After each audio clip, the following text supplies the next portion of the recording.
Siyabingelela egameni likaJesu uKristu waseNazaretha, igama lami ngu-STO Kadlamini.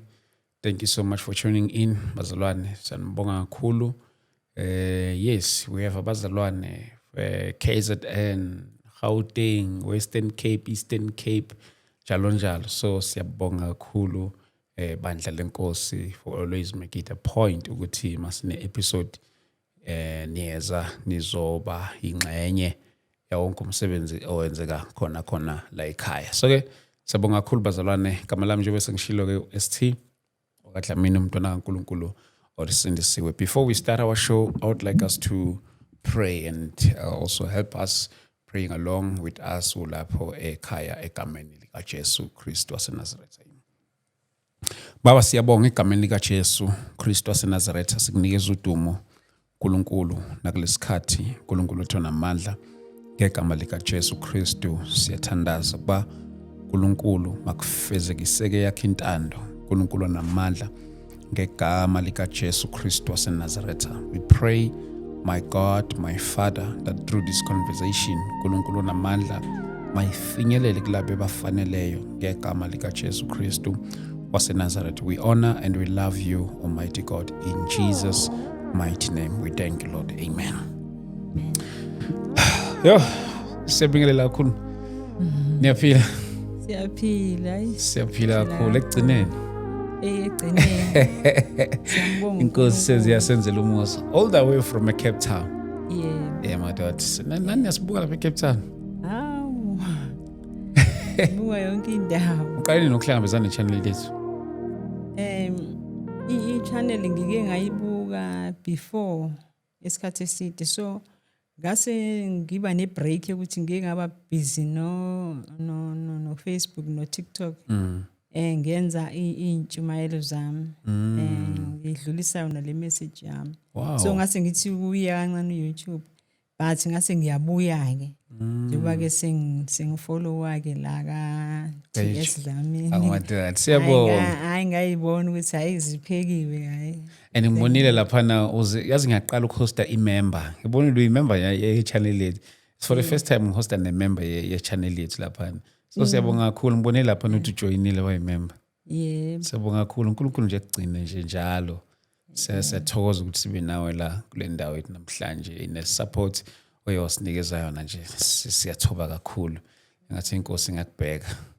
Hayi sibonga uNkulunkulu ngoba phela ukuba kingdom minded ukuthi kwi kingdom ufike nawe unikele. Uthatha position yakho, uyazi ukuthi kwi kingdom kwenziwani. So mawufika ufike wenze njengoba wazi. Enkosi yami. No, siyabonga kakhulu. Mhlawumbe umuntu oqala ukubona nje usinikeza introduction mhlawumbe kwalabo abaqala ukubona mhlawumbe usinikeza intro yakho. Okay ke igama lami ke mangibingelele nje kubalaleli bonke abasilalele nabasibukayo wherever labe khona. Ngithi mangibingelele egameni elihle lenkosi yethu Jesu Kristu. Amen. So ke bazalwane, ngimbonge kakhulu uNkulunkulu umoya ingcwele okhona phakathi kwethu engizomrepresenta kule ndawo. Ngirecognize yena kakhulu umoya ingcwele. Mina ke igama lami ngiuBeauty, ngingowaka abantwini. Ngiyumntwana kaNkulunkulu osindisiwe and ngiyisebenzi kwi kingdom kaNkulunkulu. Ngiyasebenza bazalwane, ngiyamthanda kakhulu uJesu. Ngokuhlala njengamanje ngise Cape Town ngokuhanjiswa inkosi ngomsebenzi wayo, kodwa la ekhaya lami lokuzalwa kuseThekwini kwaMashu. So la ngizalelwe khona, ngakhulelwa khona, ngasindiswa ngakhonza ebandleni, ngakhuliswa ebandleni kwaze kwafika la khona uNkulunkulu ethi khona manje usungama ube nento engikunika yona ongayidlulisa ebantwini. So ngingasho lokho njengamanje. Ngibonga kakhulu futhi ke no TS Dlamini ukuthi into yami afuna ukuthi ayinikeze ithuba ukuba ngizolalelwa nami. Amen bazalwane. Ngoba lisho njalo izwi lenkosi lithi awuthathi isibani usifake ngaphansi kwetafula kodwa lento uNkulunkulu ayinikeze wena ilight so uyathatha ukhanyisele bonke abasendlini so ke yilokho bazalwane engakusho njengamanje nokuthi bazalwane into engifuna nje engithanda ukuyibeka kakhulu ukuthi uNkulunkulu maye kuthumile ekunikeze into sibaningi bazalwane sinikeziwe izinto ezingafani so we need to understand ukuthi ezinkulunkulu esinikezile izinto ezingafani awuzu understand abantu bonke awuzukumukelwa abantu bonke kodwa bakhona labo abazokuzwa othunywe kubo so I understand that ke so ke bangcwele angimbonga uNkulunkulu angime lapho ke inkosi ngibusise amen mama sibonga kakhulu ekuxhumaneni kwethu uye wa ngihighlightela about umlayezo inkosi ekuphe wona ngazi noma mhlawumbe it was during noma wasuvelile during isikhathi se lockdown noma ilawa uthola khona mhlawumbe vele usithatha usibeke umlayezo inkosi yakupha wona yes into engayisho nje ngenzela ukuthi abazalwane ngibani ukuqonda ngizoqala nje la babudlamini ukuthi iqale le journey yami ngo2017 ngo2017 ngikhona ebandleni ngikhonza uNkulunkulu wakhuluma kumina wathi angiye Cape Town so bengiwumuntu ke vele mina ohamba ngokulalela the voice of the Holy Spirit ngoba ebandleni lami ngikhonza kulona bengingenayo iplatform as umuntu wesifazane mhlambe angazi kakhulu mhlambe ngoba ngibe ngumuntu wesifazane so ngakungayithola iplatform kodwa bengiba nayo into ukuthi akhuluma umoya engcwele and then bese ngihamba ngiya kwelinye elamabandla mangifika khona ngisho ngithi ngithunywe uNkulunkulu ngifike ngihlale lapho uNkulunkulu angisebenzisa kodwa kufike la uNkulunkulu ekhuluma ngeCape Town ngingayazi Cape Town ngingazi lutho ngeCape Town ngathi umoya engcwele ngiye Cape Town so uma efika ngo2017 zange bangi-understand abantu even nasebandleni even abafundisi they were against that bebona ngathi ngumuntu mhlambe ongafuni ukulalela so ke ngahamba ke nga-reporta ebandleni ukuthi nge-Cape Town so ukuhamba kwami ke bazalwane first of all ngihamba ngiye endaweni engingayazi angazi umuntu angazi lutho angazi nokuthi kuhanjwa ngaphi makiwa khona and then ngingathi into engayenza yokuqala nganginosisi engimaziyo obehlala eMossel Bay but iMossel Bay ke wayengayena umzalwane so ngathi inkosi ngizohamba ngeMossel Bay because njengoba uthi angihambe ngokukholwa angazi ukuthi ngizohamba kanjani and nemali anginayo ngangasebenzi ngenamali wathi uNkulunkulu uhamba ngokukholwa ngahamba ngafika kulo sisi lo engifika kuyena unomuzi nefamily so mangifika lapho ngathi kuyena angangamtshela ukuthi ngizokwenzani ngathi kuyena ngizohlala nje kwakhe for 2 weeks kodwa ngiye Cape Town so ayike angihlalise ke ngacela lo 2 weeks ekuhlaleni kwami ngiyathandaza ngibuza kuNkulunkulu because uNkulunkulu uma ekhuluma wena babudlamini uNkulunkulu akakuniki yonke into ephelele uyakhuluma into engaphelele abasefuna wena uzoyiphelelisa emthandazweni uhlale kwipresence yakhe and then ke kulo 2 weeks ke ngangena emthandazweni ngathandaza so ngaya kwelinye ebandleni ngayokhonza ngoba ibandla lami lalikhona lapho ngakhonza inkonzweni so mangikhonza inkonzweni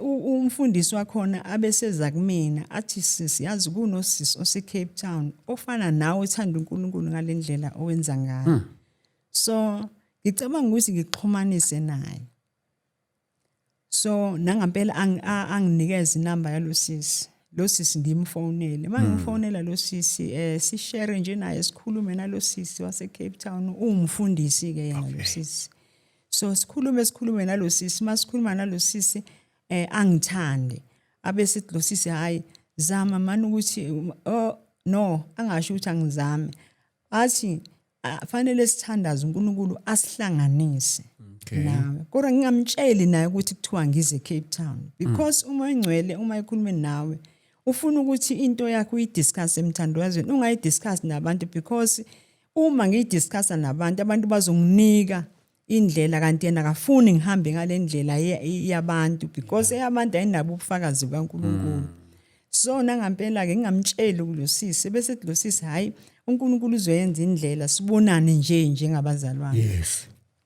hayi nangampela abese ke lo mama lo la engangifike khona lo ifamily lengangikuyona Okay. so lo mama ke ngize kuyena ngafika umyeni wakhe egula so uma egula ke umyeni wakhe kanti uzothi mayeya elokhuzeni wayenza ilokhuzane nenhliziyo nesifo senhliziyo so bese bethi bazomusa khona isibedlela ese-Cape Town seyinhliziyo kuthiwa i-Grooterskloof Okay. bese kuthiwa bazomtransferela khona bese ke sengithola indlela ke mina abese zongi-approacha yena umama lo athi hawu njoba ene usunosisi omtholile eCape Town understandana naye what if thina mase siye Cape Town sihambisa ubaba sihambe nawe khona nizobonana nifike nibonane nangampela bebezohlala khona for 3 days eCape Town Okay.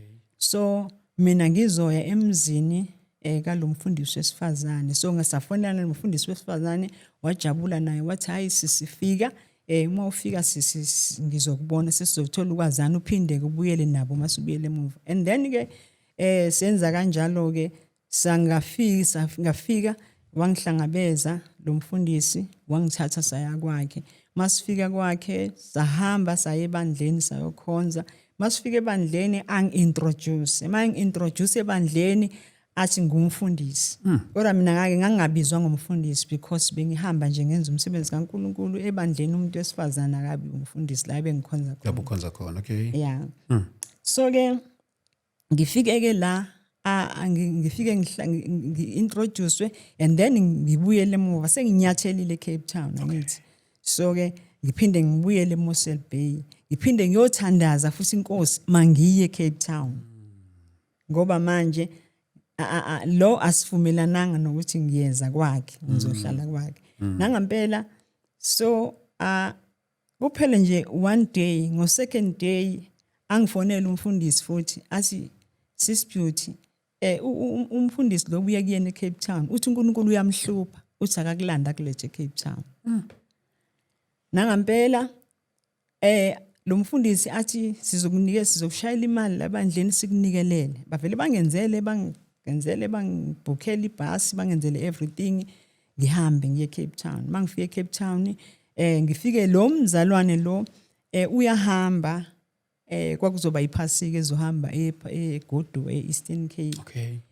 hayi mangifika la ebandleni kwasiku after phasika sibebuya kwiphasika then bese ebandleni ke bayakhonza bese beyangicela i-leadership bathi bacela ukuthi ngibakhonze while umfundisi engekho so nangampela ke ayingabakhonza abazalwane bangithanda abazalwane ngalendlela noma wahambisa isikhathi eside so base bemfonela bengicela abanye oyi-elder wacela ukuthi ngizohlala emzini wabo Okay.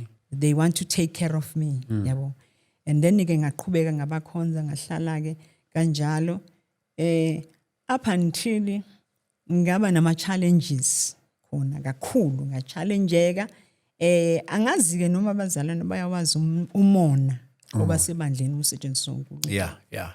wavuka umona wavuka ngisho nakulo engifikele kuyena so ngoba ngase ngiplanwa ngisho abantu abasha einkonzweni ezinkulu ngiplanwe ngifundise kubantu abasha ngishumayele and then wafika yena wabona ukuthi akusekho right kakhulu wase emisa umthetho waqala phansi wahlalisa phansi leadership asakayena umfundisi lo akayekisi ukushumayela so yaphela kanjalo ke indaba so ngizama ukuveza nje kwasukuthi laba engihleli kubona sengivaliwe lonke ibandla abafundisi bonke ngisafunakala so manje senginento ukuthi manje ngifuna ukubuyela ekhaya manje ngibuyele eThekwini because ayisekho into engiyenzayo sengivaliwe ukushumayela ngiyakhuleka uNkulunkulu usethule khuleka uNkulunkulu sethule sekunzima manje ngeke phela ngivele ngizohlala emzini womuntu emzini wabantu ngibe ngenzi lutho. And then ngahamba ke ngagcina bengidedela ngahamba. So uma ngihamba ngibuyele eThekwini, ngibuyele futhi ebandleni, ngiqhubeke ngikhonze ebandleni. Ebandleni senginama challenges. Ebandleni abangi-understand, ngumzalo nongaphatheki ohambayo. Yabona abafundisi yabona njani nje izinto ke ngeke ngize ngichaze ke njengamanje ama challenge engaba nawo ebandleni. Mina ama challenge ami benginawo nabafundisi kakhulu because abafundisi abebengayifuni into yami. So ngoba mina ukuhamba kwami ngilalela uMoya Ingcwele, the voice of the Holy Spirit, bese ngiyahamba ke ngiyokwenza leyo nto uMoya Ingcwele ayishiyo. So ke la ebandleni ngakhonza sengikhonza kabuhlungu. Yeah. So ekhonzeni kwami kabuhlungu manje angisaku-enjoy ukuba sebandleni. So ngingasaku-enjoy ukuba sebandleni, angazi fanele ngenze njani. Ngesikhathi ke ngihlale nje ngingakhonzi, isikhathi sidinga ihlalele ekhaya ngingakhonzi. Yabo ukufellowshipa ke mina ke ngiqala ukufellowshipa nje mhlambe sengino 25 years ngisindisiwe. Ngangakholelwa nje mina fanele ngiyokhonza kwelinye ibandla. Ngendlela engangi-straight ngayo ebandleni, ngenza zonke into zebandla, but la bangidisappointa ngokuthi ngafika la khona engifila khona engathi angimukelekile. Yeah. Kodwa manje ngingadle sono ngimkhonza kahle uNkulunkulu, ngenza yonke into ngendlela yohlelo lasebandleni. Mina ke into enganginayo futhi eyayenza ukuthi bangangithandi. Mina ngiyomuntu okholelwa kakhulu ezwini likaNkulunkulu ukuthi liyenziwe.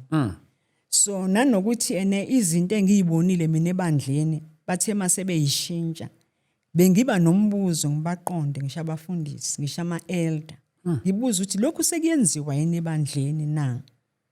So ke lezo zinto zikwenza ube mubi ebandleni mawumuntu o-observayo. Watheka into zabo. So uyablockwa noma ngabe kuthiwa mhlambe bakhona abafuna ukuthi ushumayele ebandleni, uthola ukuthi awusenziswa lutho, wena uhleli useless. Kodwa uyamuza uMoya Ingcwele ukunika izinto, unezinto ebandleni. So ke ngaba naleyo challenge ke. Ngathi noma ngithi ngiyafellowshipa ngaba nama challenge nasekufellowshipeni because angiyijwayele indlela ekukhonzwa, sengijwayele le ngihlale kakhulu kule. Lezi ezinye mangithi ngiyakuzona ziyangixaka. So uNkulunkulu wangikhomba kwelinye ibandla le-deliverance. uMoya Ingcwele ebeka indaba yokuthi mina kufanele ngifumane i-deliverance. So ngangena kulomfundisi ngaba nezinto eziningi, yabo Mr Dlamini, uma ngakutshela ngomzalo nosehlale kakhulu kwiPentecostal. Kulikhuni. Yeah. Ngisho ukulalela uNkulunkulu methi sekurong. Because akusamuvekile ngiyazi. Angikwazi kanti uNkulunkulu uyamove. Khama ngale ndlela ongayijwayela. Uyamove uNkulunkulu. Awumcreme uNkulunkulu. Awusho ukuthi sengiyamazi. Yeah. Yabo. So mina ngase ngimcremile uNkulunkulu. So athi noma ngibona uNkulunkulu engidudulela kuleli yabandla ukuthi mina I need deliverance. Mina nginento ukuthi ngiphelele. I do not need deliverance. Ngiphelele sengidlale noNkulunkulu for 25 years.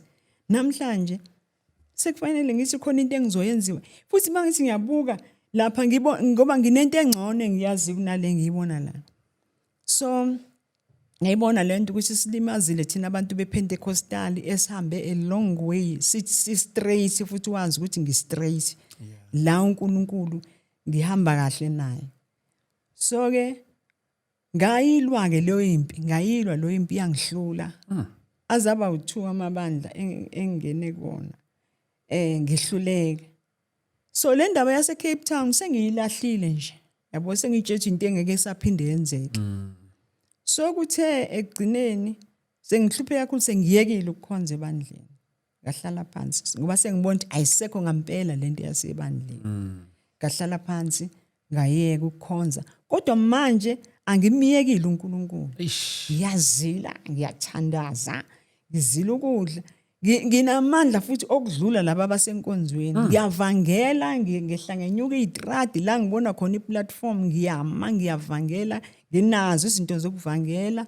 Yabo basindiswa abantu kodwa manje futhi iyangihlupha lento ukuthi labantu abasindiswayo ngizobathini anginalo ibandla anginayo i-answer I need the answer to God because angisakwazi ukuphila ebandleni kodwa ngiyaphila kumoya ngiyazisa ukuthi kumoya ngiyaphila ebandleni kodwa ngisakwazi ukuphila ila engifa khona manje ebandleni hayi then ngiqhubeke ke ngikhonze ngalendlela engikhonza ngayo kuthe sengisahleli kanjalo kwaba khona ilanga ngangibuka kulokhuzana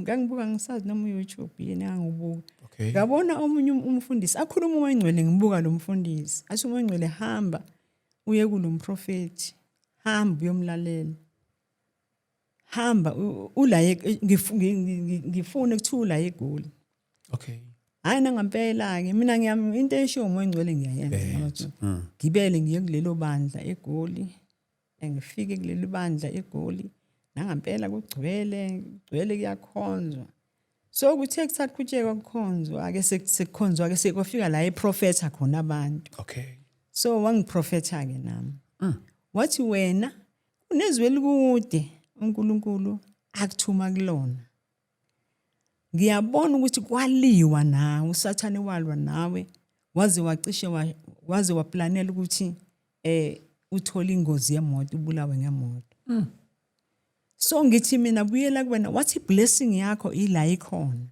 uNkulunkulu kubizele lapho ngivele emoyeni wami ngife ngiyibona ukuthi ayi lento ngeke ngisabuyela lapha ngendlela engahlukumezeka ngayo ngiyikhumbule lento lo mntwana engangihlala kwakhe sas driver siphuma emall yazi imoto ihambela kahle kwakhona imoto eyavele yangena ngapha ngakumina ngaka left yangena imoto yathi mayingena kodwa yavele yashayisa yaba beyond repairs imoto la elokhuzeni so sasinda thina so ngase ngiyikhumbula leyo ngozi ngathi mina hayibo manje kodwa ubani ongabe ungenzela leyo nto eyenza kanjani because mina ngaziwa abazalwane la angaziwa abantu abangakholwa abazalwane can do that yabo ngingafuni ukubelieve so hayi ngiqhubeke ngibe nento ethi hayi angeke ngisaya mina eGoli eCape Town hayi angeke ngisaya ngahlukumezeka futhi sengiphumile ebandleni njengoba ngasakhonza ebandleni labantu engangiphila nabo abantu basebandleni kuphela ngeke ngisakwazi ukubuyela futhi ngizobuya ngithi ngiyapi iCape Town angiyazi ngaze ngahamba ngingazanga umuntu khona so lo mntwana kwasho ukuthi kwaye ngibabe ngimukele kahle benomyeni wakhe ngoba ngathi noma ngafika kuyise winter ngenazi impahla zokugqoka bangithatha wangifaka esitolo wangigqokisa wangenzela yonke into babuya bangiphatha kahle so ngoba ngisho nokuhamba sengihamba ngabhukhelwa ibona iplane everything so after 3 years manje sengasafuna ukuya khona ngiyeke ngiignore lento eshiwo umprofeti waseGoli ngiignore ayikho lento ngiqhubeke ngendlela lapho ke ama challenge izinhlupheko angisahlupheki kanje izinhlupheko zibe la ngiyathandaza ngenza yonke into ngiyashumayela ivangeli inhlupheko kuthi ngelilanga ngilalele iradio khona umprofeti wayekhuluma kwiradio iMbokodo wayejwayela ukuthi nje abantu abaprofeti uyafundisa abaprofeti yabo ngimlalele engibuye ngiignore lento ngiphinde futhi ngakusasa ngimlalele bese ngithi awuthi ngiyithathe inamba yakhe ngimlalele so uma ngiyithatha asiyakho le good day that's fine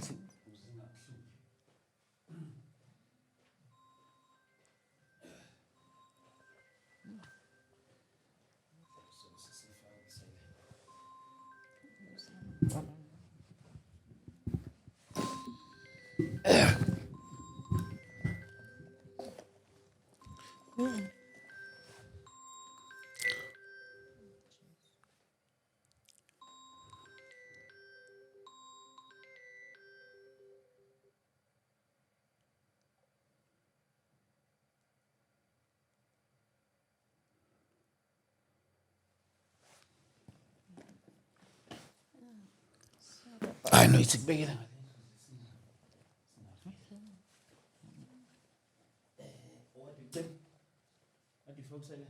yeah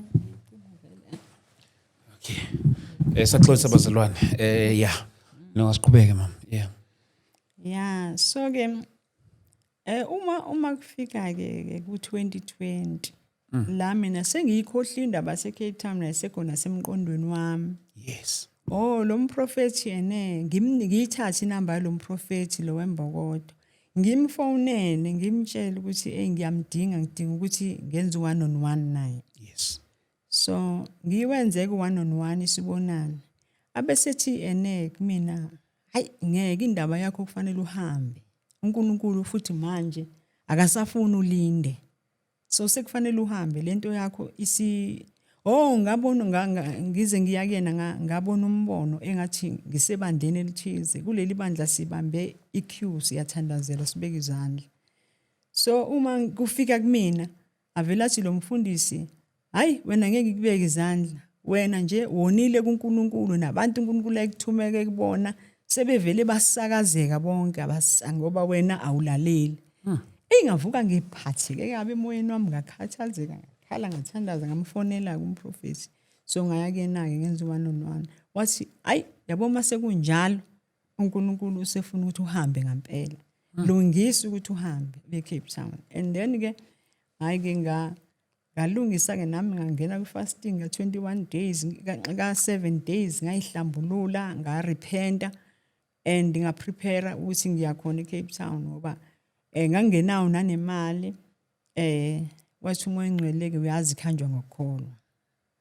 So ngafonela ke lo mzalwane ke lo kodwa ngangamtshela ngisekho ebandleni ngathi ngicela ukuthi ungifunele iroom la ngizofike ngiqashe khona kuyona iroom cheap the cheapest nangempela angifonele angitholele iroom ka 1.2 ngifumana imali yeroom ngifumana imali yeplane ngibhukhe sengibhukhile iplane ngaba no 2000 eceleni ngizitshela ukuthi nje kulo 2000 enguphethe ngizofika ngikhokhela iroom ngithenga ugesi mangithenga ugesi bese ngibeka ngithenga noma isponge nginqike phansi ngithandaza uNkulunkulu azakhulume ukuthi why ngizela nangempela ngenze kanjalo lo mzalwane angithole iroom ka 1.2 hayi ngihambe uma ngifike eCape Town bangihlangabeze labazalwane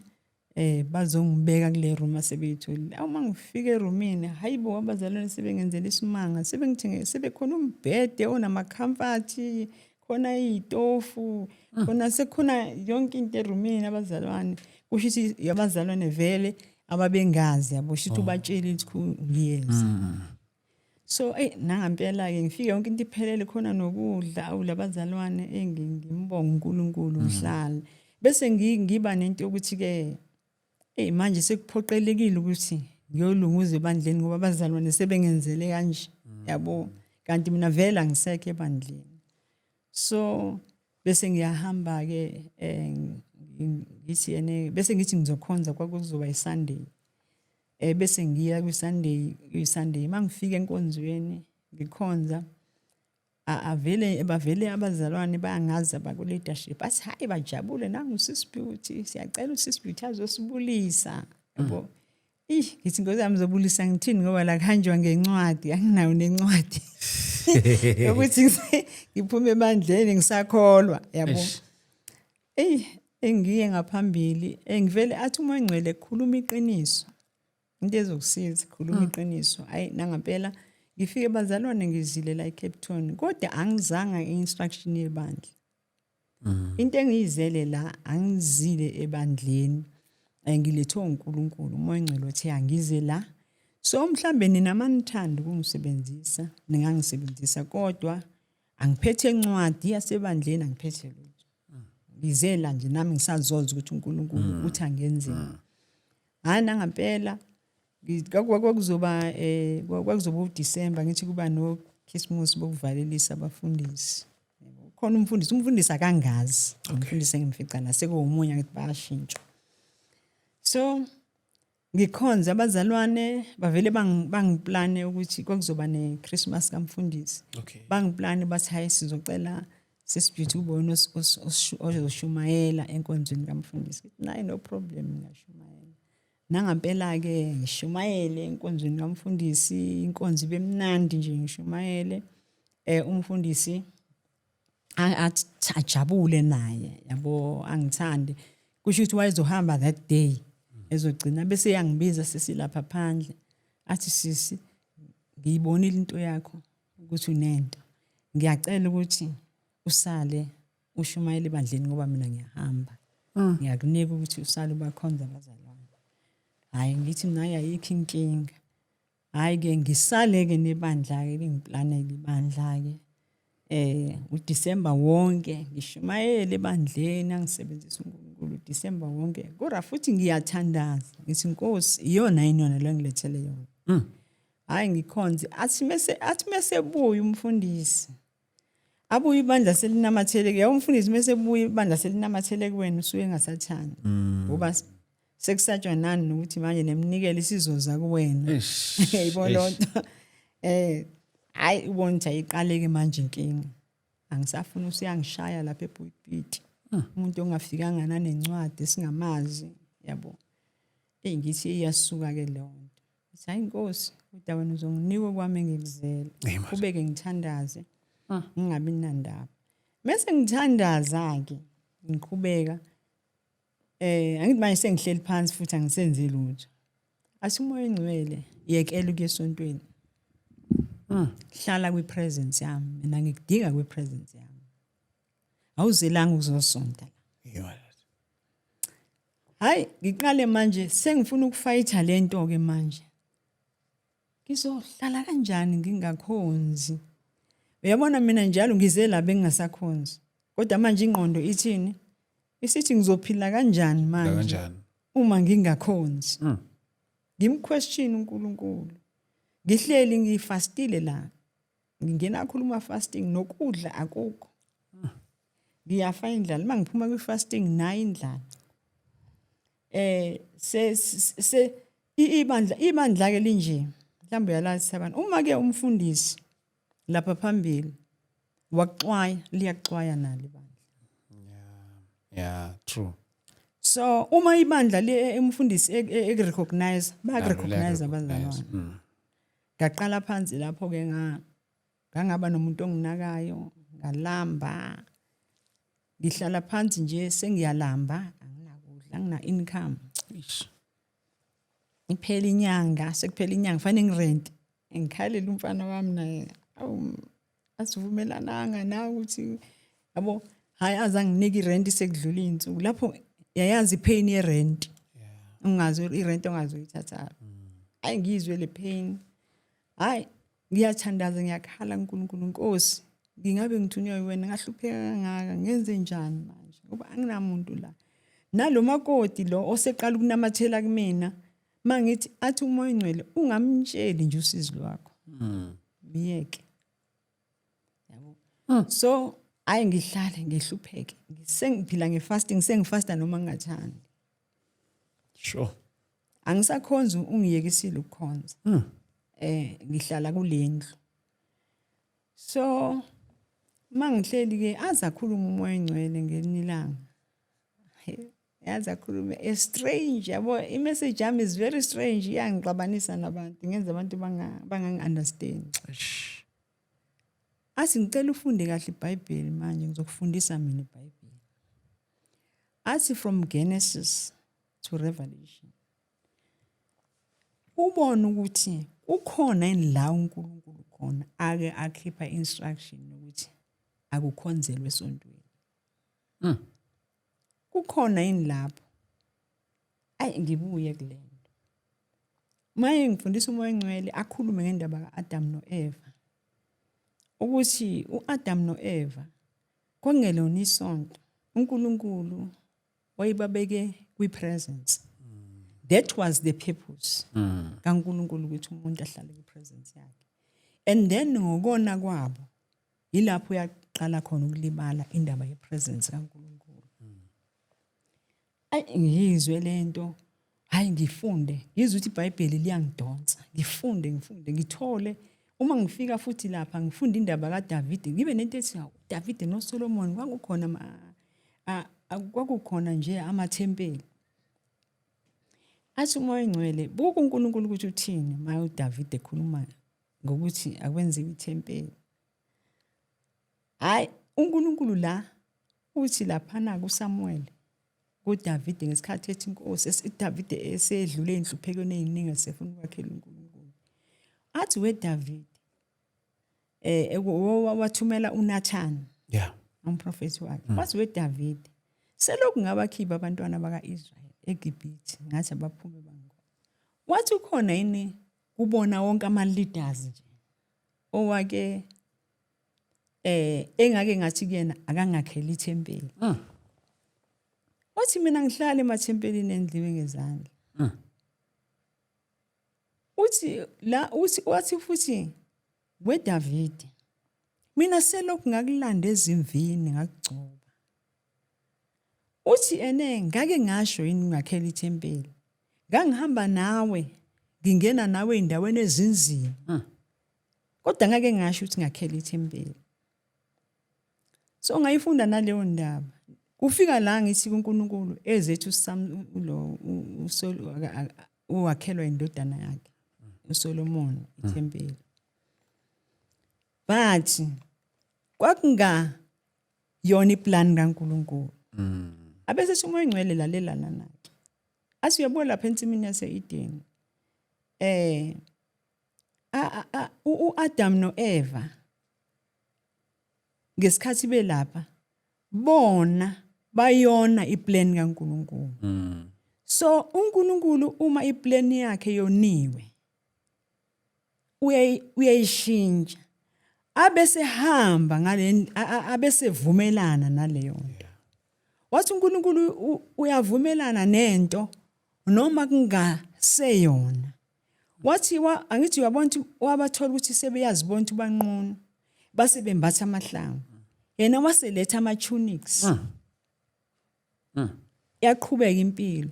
Kodwa iplan kaNkulunkulu from the word goes ngomuntu kwangasiyo leyana uAdam noEva ekwakufanele bahambe ngayo.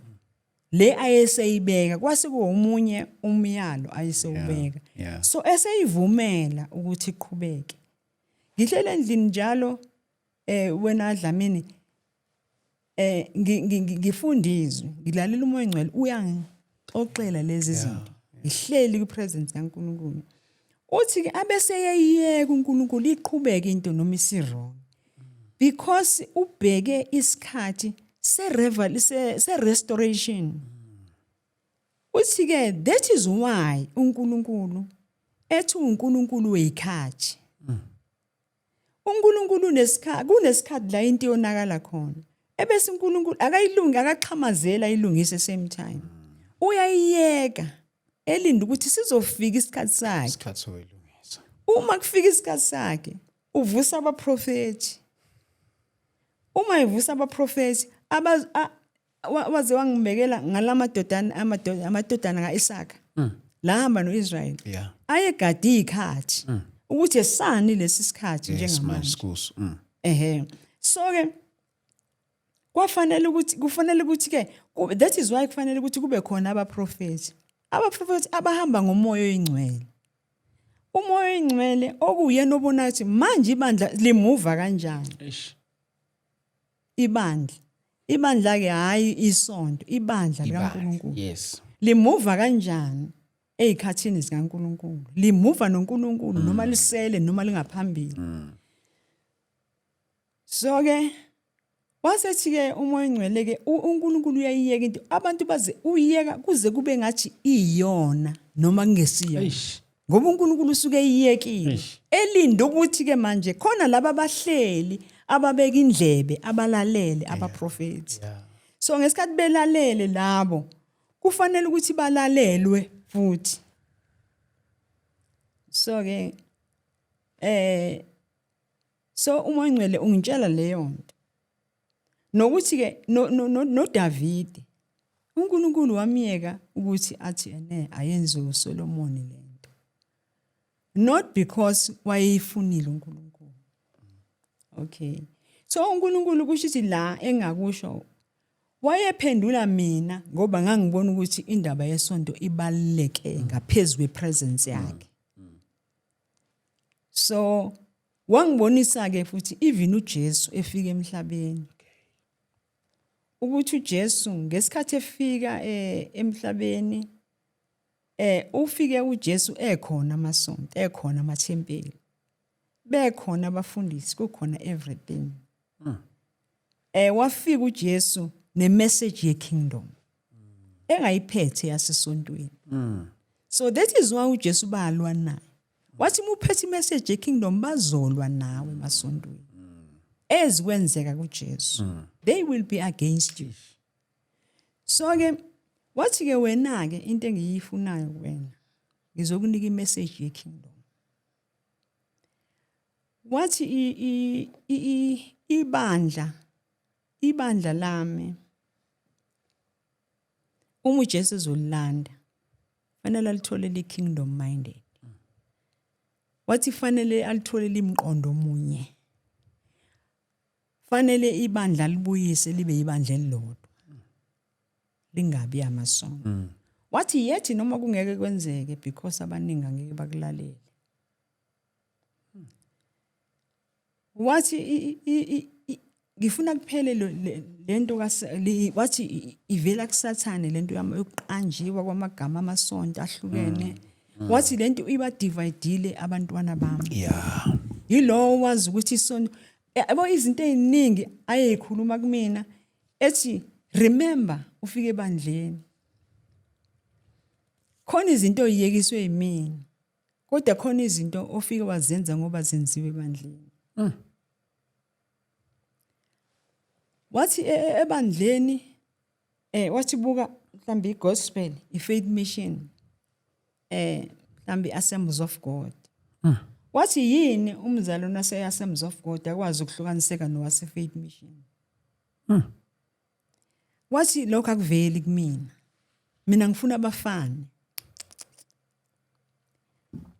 Ba end up abazalwane bethatha indawo kaMoya oyingcwele. Umoya oyingcwele yabo mina njengoba ngibona nginje ngenziwe uyena. Kodwa omunye umuntu uzongisola ukuthi nginje. Yabo. So abazalwane emabandleni bafundise kwaze kweqe. Wathi umoya oyingcwele wayibeka lento wangikhombisa ukuthi buka la uJesu uma ngabe esihamba emhlabeni eshiya abafundi bakhe. Buka kuzenzo 1. Uthi uJesu mayihamba uthi ngihlalani nilinda umoya oyingcwele. Yeah. Uthi nihlale eJerusalema nilinda umoya oyingcwele. Sibona abafundi bakaJesu bahlala kwi-upper room. Kwi-presence. Asibaboni bekhonza, asibaboni beshumayela, asibaboni bahlala kwi-upper room balinda umoya oyingcwele. As a promise. Uma esehlile umoya oyingcwele sibona uzenzo 2. Zenzeka izinto bethola iphiwo beshumayela benzayo. Abathola iphiwo ezifanayo. Uthola ukuthi njengoba ngisebandleni elithile mhlambe ngise-faith mission mhlambe ngise-assemblies. E-assemblies kunendlela yakhona ekufundiswa ngayo. Yeah.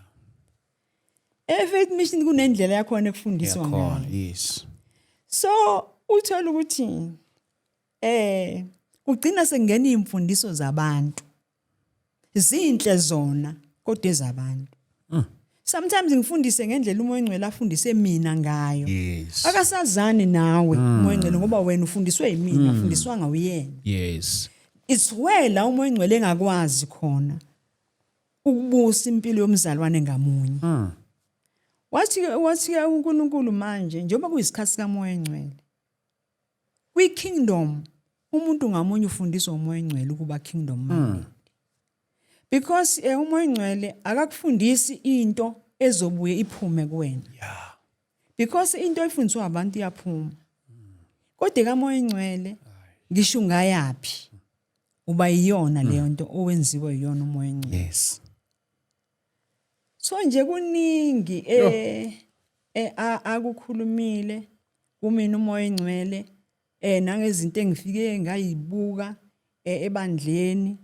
So nginala ngifike wangikhumbuza ukuthi nala lihambe khona ibandla lalahlekelwa umoya engcwele ngiyakwazi konke lokho nokuthi lilahlwe yini nokuthi umoya engcwele wathi ngenze ngamabomu ukuthi ungene ezimpini zabafundisi because bengifuna wazi into eyenzeke esifundisini ngoba abazalwane bayabahlonipha abafundisi benza yonke into but uma ungakhuli kumoya awuyiboni izinto ezenziwa lapha phezulu so ngesikhathi umoya engcwele ekukhulisa uyadlula kwilevel yabo abafundisi bafike wena abasakwazi khuluma izinto abangazazi ngesikhathi bengakwazi bazokulwa nawe because lezi zinto zabo zilwa nalendlela yabo bona asebeyijwayele because abasaqhubeki bona umuntu mayesefikile waba umfundisi useqedile then vele ashuthi useqedile yena uyasupportwa wenzelwa yonke into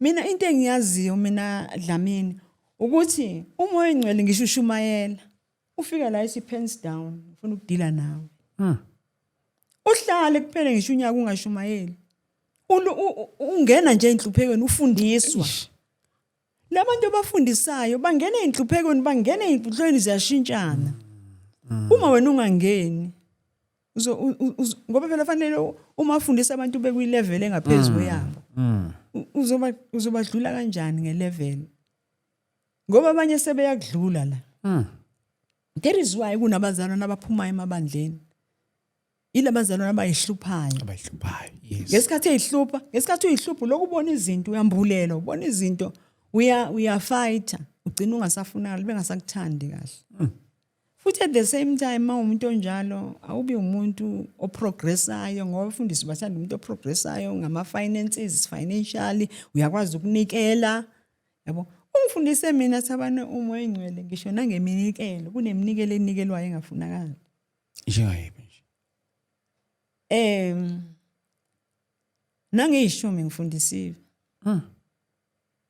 umoya engcwele unesiphi isifundo ngeyishumi ukuthi umoya ukuthi ishumi azidingi ngathini uthe ngekhathi ekhuluma ngeyishumi wathi ishumi nazo zazi into eyekiwe okay hayi ngoba zazi right zaziyekiwe ezimanje singena kwi restoration sekufanele iyekwe because sazingekho right njengoba ngithi mina uNkulunkulu uyayiyeka into ingekho right bese kufika isikhathi se restoration abesethi pens down so sekufanele ziyekwe manje so iproblem abantu abahambi nekhathi kaNkulunkulu uma ukhuluma uNkulunkulu is not fighting with isonto ukuthi abazalwane bahlangane is fighting with ukuthi isonto izinto abazenzayo azikho biblical futhi uNkulunkulu akasayidingi izinto ezingekho biblical kwi kingdom yakhe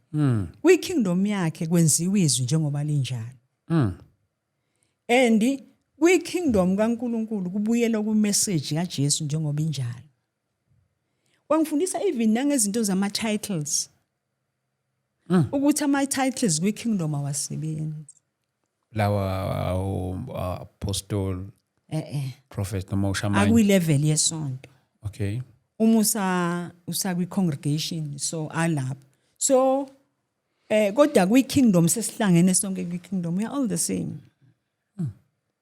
anginayo nje mina title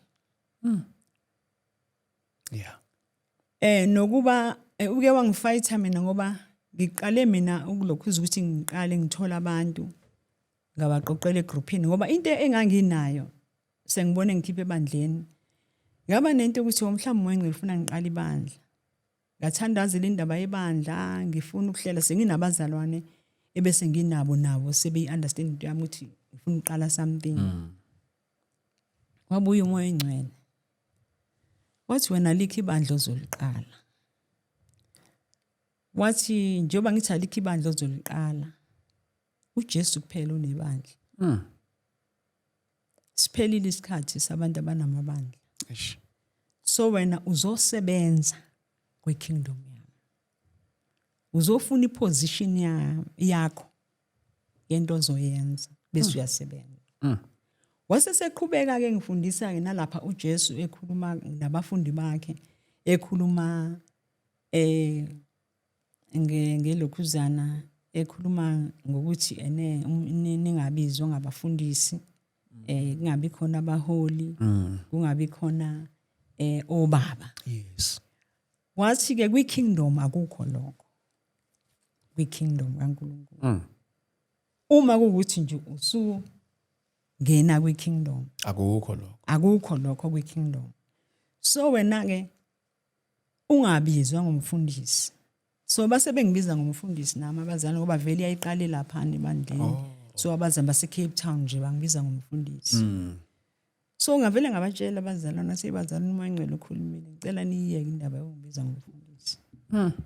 Right into eyenzeka ke bavesane badideka ngithi mina ngishadile. Abazi nokuthi bathi ngumama ubani yabo abasazi bazongibiza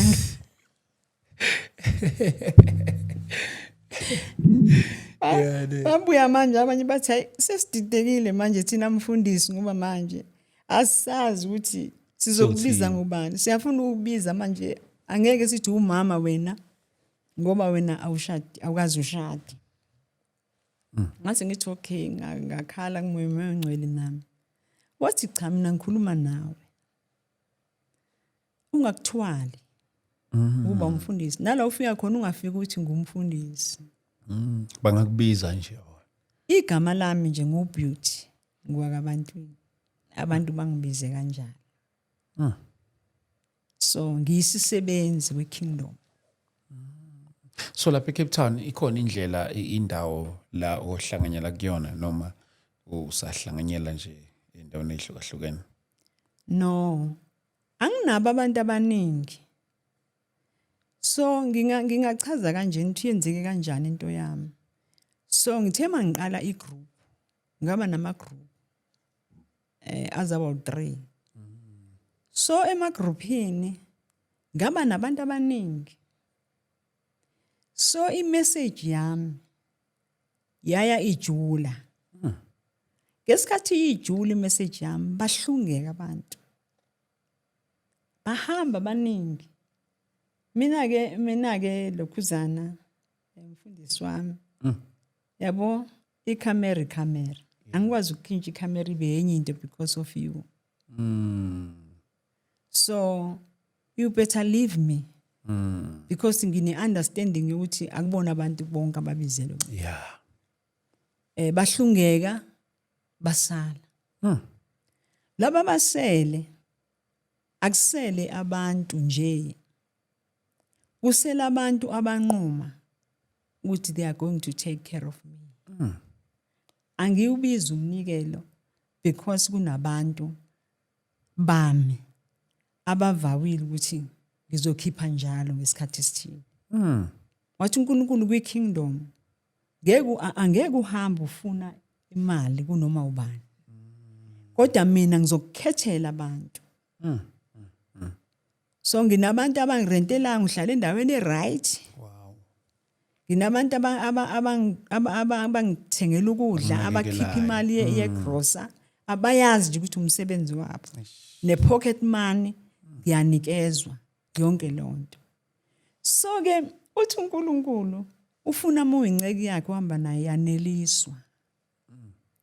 Lokho asakunike khona ngaleso sikhathi. Eliseka yikho. Yaneliswa yikho. Ngiyaphila, ngiyaneliseka. Yilokho enginako. Angazi ukuthi yini enye engangifuna imali ngoba uJesu wakhipha ukuthanda izinto. Yabo. So nginobufakazi ngiphuma ezweni uJesu ungisebenze kanjani. Yeah. Nokuthi khona la ngiphuma khona. Ngizothanda sizowenza upart 2 sesingena into deep emlayezweni uNkulunkulu akuphe wona. Yes sesingena into details mhlambe nawo usufundisela nabantu lapha emakhaya. But for now ngizothanda ukuthi mhlambe sibambe la. Mhlambe amazwi akho okugcina esingavala ngawo kule session yethu le for today mhlambe imaphi and then bese ke usinikeza nokuthi mhlambe abantu bakuthola kanjani abafisa ukuxhumana nawe. Okay. Ngiyabonga.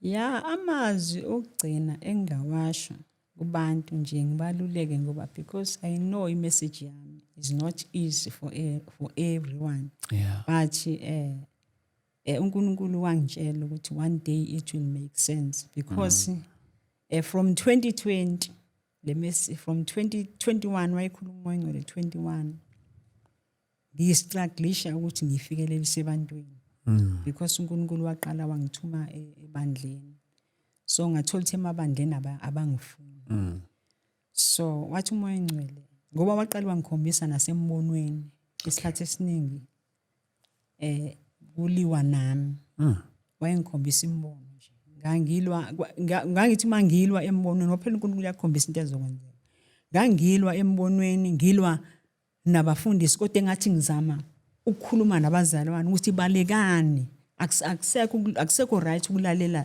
laba kodwa laba isikhathi esiningi uNkulunkulu mayikhombisa into ukhombisa ngalabo baziyo ya laba kwakuvela laba engibaziyo basebandleni lami so ngithi ngiyabazalwane phumani so ngilwa nabo bengifighter belwa nami so izingiphathe kabi lento ukuthi hayi ngibone ngilwa physical yabo so ke wangibonisa kuMoyengcwele ukuthi ngikhombisa kwelikamoya into ezokwenzeka ku ministry yami le engiyenzayo so ke into engingayisho ukuthi lana ke mina ke umuntu ozwa le message yami there are very few abangizwayo futhi angiphoqi umuntu ukuthi angizwe because mina into ebekwe kumina ukuthi umuntu uma engizwile nginikezwe ukuthi ngifundise umuntu ukuthi kuhanjwa kanjani nomoya engcwele ukuze uyizwele wena umoya engcwele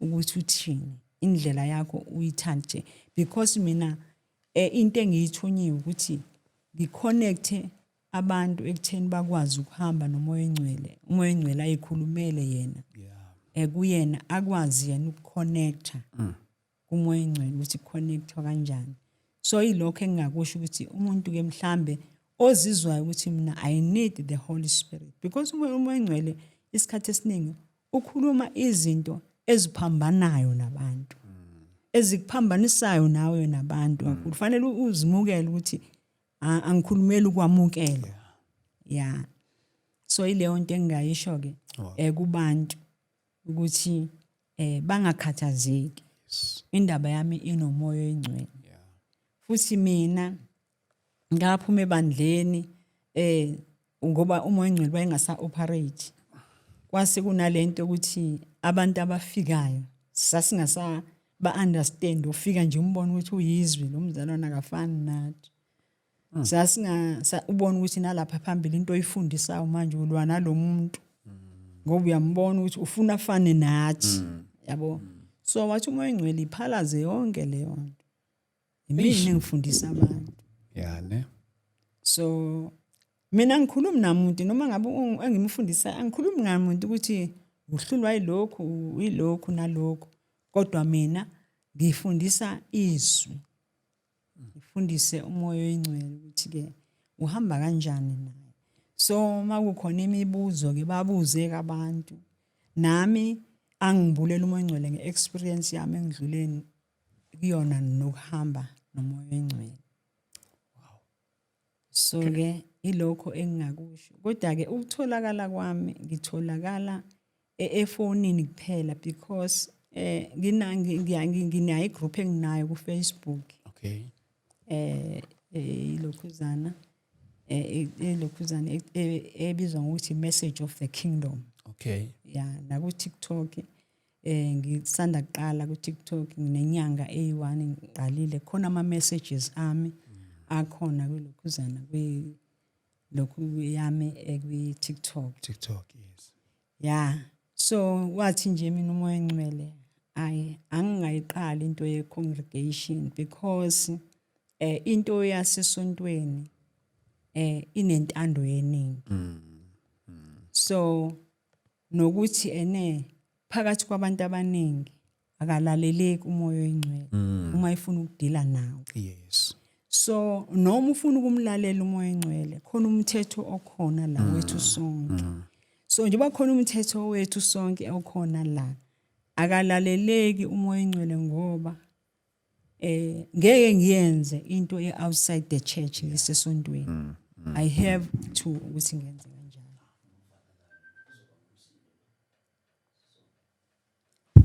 Sibanga umsindi nje sivale kahle ngenamsindi. Yeah. Yeah. Mhlambe ke inamba yakho abakuthola kuyona ke ithini? Ngikhohle. But yole WhatsApp. Ile WhatsApp. Ayile WhatsApp le enginayo eyodwa kodwa lenenye angijwayele kahle.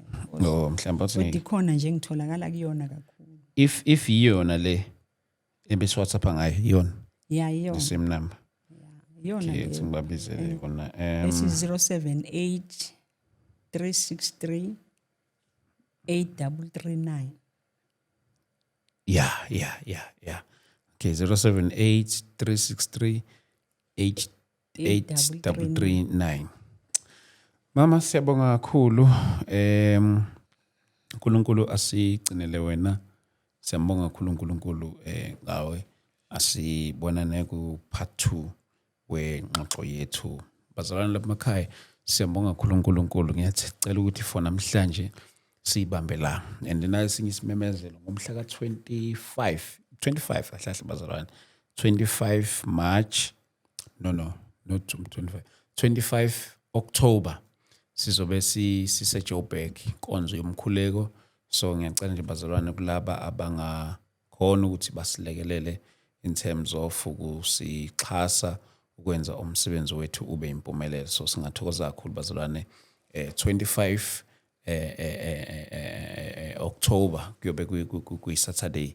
So ke yes bazalwane, so ngithi angidlulise ke lesi memo ekutheni ukuthi siyacela bazalwane ukuthi diarize lolu suku ivenue noma singakayitholi but we are almost there sesizoyithola. So ke siyabonga kakhulu uNkulunkulu bazalwane. Kuyobe kuyinkonzo yomkhuleko sizovala unyaka sovaleni sonke ndawonye. uNkulunkulu anibusise ke angcine sibonane kwi-episode yethu elandelayo. Siyabuya no part 2 wale ngxoxo. Amen.